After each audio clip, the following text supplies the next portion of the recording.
Mozambique's Gorongosa National Park is known as one of Africa's greatest wildlife restoration stories. In 2008, the park had only 10,000 large animals. Today, over 100,000. Being also a park for the people, there is commitment that it will benefit local communities.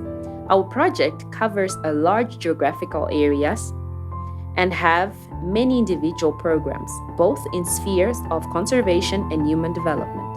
This requires much liaison and communication between the different team members. The current pandemic has certainly impacted on our operations.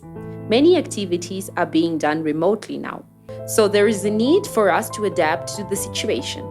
Acquire a more professional audio-visual setup to be used in our headquarters in Chitengo in the park. This will then enable managers and teams to gather and communicate with others, be nationally or internationally.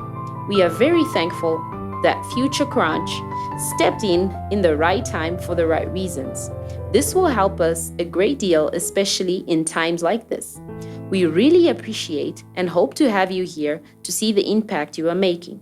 Thank you very much.